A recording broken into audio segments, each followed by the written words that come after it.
یا صاحب الزمان یا وارث قرآن۔ عزاداران سید الشہداء، مجلس ایام اعزاء کی مجالس میں سے ایک مجلس ہے۔ خداوند متعال کے شکر گزار ہیں کہ پروردگار نے ہمیں ان ایام میں امام حسین علیہ السلام کا ذکر کرنے کی توفیق عطا فرمائی۔ ذکر امام حسین کا عین ذکر توحید ہے، کیونکہ آج یہ جتنی بھی ہماری نمازیں، ہماری عبادتیں باقی ہیں، یہ سب امام حسین علیہ السلام کے قیام کی وجہ سے ہیں۔ وہ اسی سلسلے میں ہماری گفتگو جاری ہے کہ یہ جو معرکہ ہے کربلا کا، یہ اچانک سے یا اتفاق سے ہونے والا واقعہ نہیں ہے۔ دشمن بہت عرصے سے اپنی کوششوں اور طاقتوں میں لگا ہوا تھا اور ابھی بھی لگا ہوا ہے کہ کسی طریقے سے اصل اسلام کے راستے کو روکے، اور اسی روکنے کے لیے وہ ہر نبی کے مقابلے میں آیا ہے، اور شروع ہی سے ازل سے اس نے خدا سے فرصت مانگی، لمحہ مانگا، وقت مانگا کہ میں لوگوں کو اور اجتماع کی صورت میں انہیں ورغلاؤں گا، میں ان کو اغوا کروں گا۔ اور قرآن کی آیاتیں ان باتوں کو دلیل ہیں۔ آپ ماشاءاللہ پڑھے لکھے لوگ ہیں، ساری چیزوں سے واقف ہیں۔ یہ سلسلہ چلتا رہا اور یہاں تک کہ جو ہے وہ کربلا برپا ہوئی ہے۔ خوب مجالس ہم سنتے رہتے ہیں، مختلف موضوعات سنتے رہتے ہیں۔ ہماری اس دور میں ذمہ داری کیا ہے؟ ہم کربلا سے کس طرح اپنی زندگی کے لیے درس لے کر اٹھیں؟ خوب نعرہ تو ہم بہت مارتے ہیں، ہے ہماری درسگاہ کربلا کربلا، لیکن پریکٹیکلی ہم کس طرح اپنی زندگی میں عمل کریں؟ عزیزان محترم، جب پروردگار انسان کو خلق کیا تو اس کی خلقت کے ساتھ خدا نے خلق کیا، مومن کو خلق کیا، کافر کی روحوں کو خلق کیا، سب کو خلق کیا، وعدہ بھی لیا کہ ہے الستو میں تمہارا رب کا۔ جو روحیں پاک تھیں انہوں نے اقرار کیا اور عہد کیا کہ ہم خدا کی مدد کریں۔ خوب، یہ جو خدا نے مومن کو جب خلق کیا تو اس کی طینت میں کفار کی خصلتوں کو ملایا۔ کفار کی جو خصلتیں ہیں، خوب انسان غلطی کرتا ہے، برے کام کرتا ہے، مومن کرتا ہے کہ نہیں کرتا؟ خدا نخواستہ میں آپ کو نہیں کہہ رہا کہ آپ بولیں کہ ہمیں مولانا صاحب کہہ رہے ہیں کہ نہیں، انسان، میں اپنے آپ کو کہہ رہا ہوں، میں خوب انسان سے غلطی ہوتی ہے، کوتاہی ہوتی ہے۔ وہیں پر خدا نے جب کفار کو خلق کیا تو اس کی طینت میں اچھی خصوصیات کو ملا دیا۔ اب آپ کو نظر آتا ہوگا ہے تو کافر مگر اچھے کام بھی تو کرتا ہے، لوگوں کی مدد بھی تو کرتا ہے، انسانیت کا خیال بھی رکھتا ہے کہ نہیں ہے؟ وہ بھی، اور اسی کو لے کر تو وہ علمبردار بنے ہوئے ہیں کہ دیکھیں ہمارے پاس اسلام نہیں مگر ہم کام تو اچھے کر رہے ہیں، اور اسی چکر میں ہمارا جوان اور ہمارے لوگ جو ہے وہ دھوکے میں رہتے ہیں، یار وہ کم از کم اتنے تو اچھے ہیں، کم از کم خیال تو رکھتے ہیں، ہم کیا کر رہے ہیں؟ تو وجہ کیا ہے کہ یہ خدا نے طینت جب خلق کر رہا ہے تو یہ ملا دیا۔ وہ کیوں ملایا خدا نے؟ خدا نہ ملاتا یہ دونوں الگ الگ چلتے نہیں، خدا نے ملایا اس لیے، اس برے میں خوبیوں کو ملایا اس لیے کہ اس کی یہ خوبیاں زندگی میں شاید اس کے دل کو منقلب کر دیں۔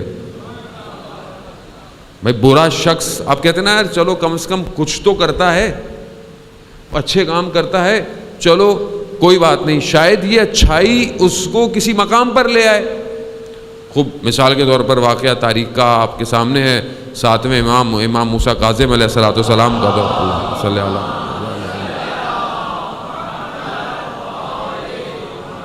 امام کا دور ہے، امام گزر رہے ہیں، امام نے گھر میں سے دیکھا کہ گانے کی آوازیں ہیں، رقص کس طرح کی آوازیں آ رہی ہیں، تو وہ کنیز باہر کچھ کچرا پھینکنے کے لیے باہر آئی، تو میرے مولا نے اس سے پوچھا کہ یہ گھر کس کا ہے، آزاد ہے یا غلام ہے؟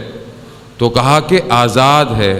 کہا اگر غلام ہوتا تو ایسی زندگی نہ گزار رہا ہوتا۔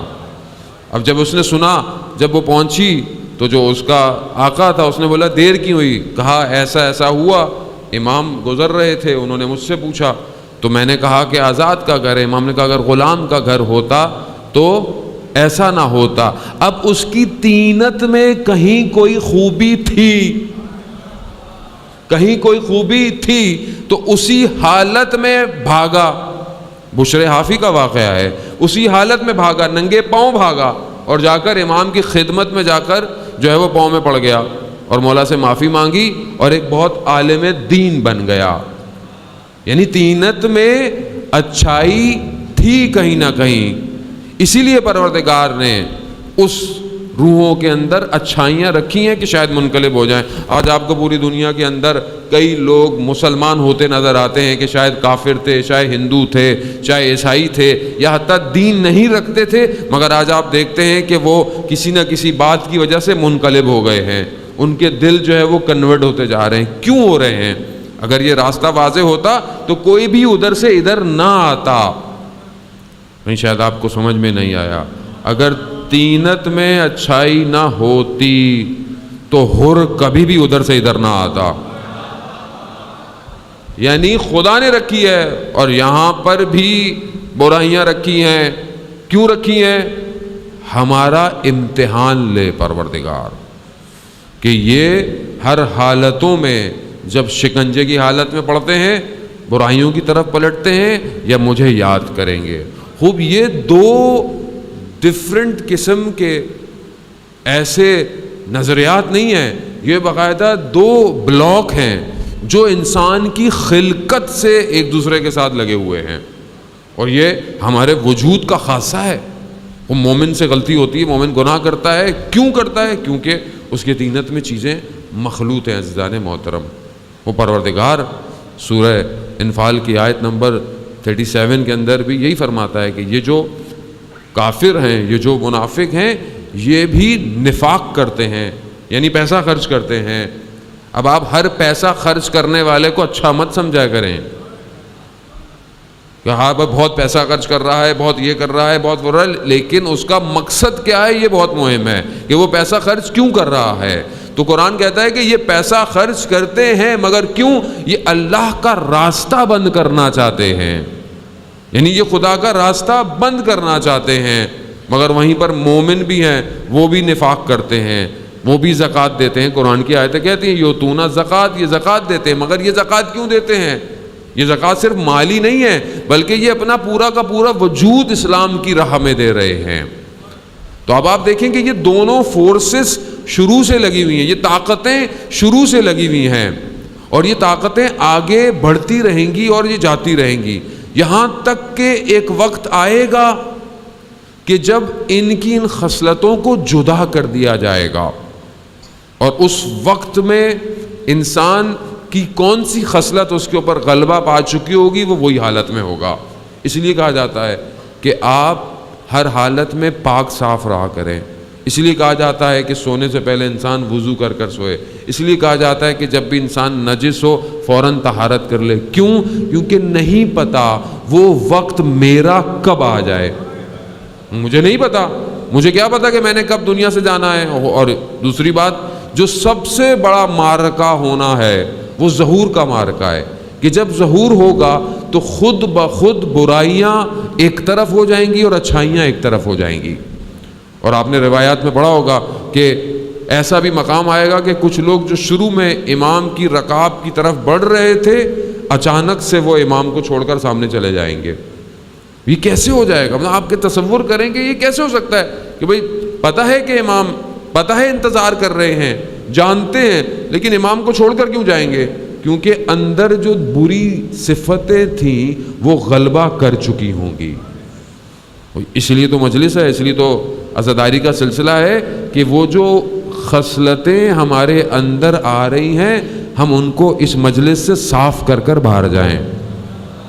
اس لیے اس بات میں کوئی وہ نہیں ہے کہ جو بھی زیارت کرتا ہے اور خاص طور پہ سید الشہداء کی زیارت کرتا ہے اس کے گناہ ایسے جڑ جاتے ہیں جیسے درختوں سے پتے جڑ گئے، اس لیے کہا جاتا ہے، اور روایات بہت سخت ہیں خاص طور پہ کربلا کی زیارت کے لیے، کہ اگر انسان کر سکتا ہے، اس کی توفیق میں ہے، تو 4 سال میں 1 دفعہ امام حسین کی زیارت کرنے جائے۔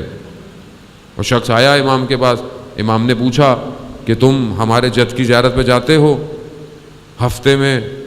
کہا مولا نہیں۔ کہا مہینے میں؟ کہا نہیں۔ کہا سال میں؟ کہا مولا دور ہے، آسان نہیں ہے جانا۔ کہا تم اگر کھلے آسمان کے نیچے جاؤ اور اپنے آپ کو رخ کرو کربلا کا اور 3 دفعہ کہو صلی اللہ علیہ یا ابا عبداللہ، صلی اللہ علیہ یا ابا عبداللہ، صلی اللہ علیہ یا ابا عبداللہ، تمہاری زیارت قبول ہو جائے گی۔ یعنی ہمیں انہوں نے اتنا آسانی دی ہے۔ کیوں دی ہے عزیزان محترم؟ کیونکہ وہ ہماری خلقت سے واقف ہیں۔ امام کو سمجھیں، ہم امام کو نہیں سمجھتے۔ ہم نے امام کو بس ٹھیک ہے مجلس میں امام کو سن لیا، اس کے بعد زندگی میں گھر میں بس کوئی کال پڑھ لیا، کوئی دیکھ لیا۔ امام میری زندگی میں کہاں ہے؟ امام میرے صبح اور روز میں کہاں ہے؟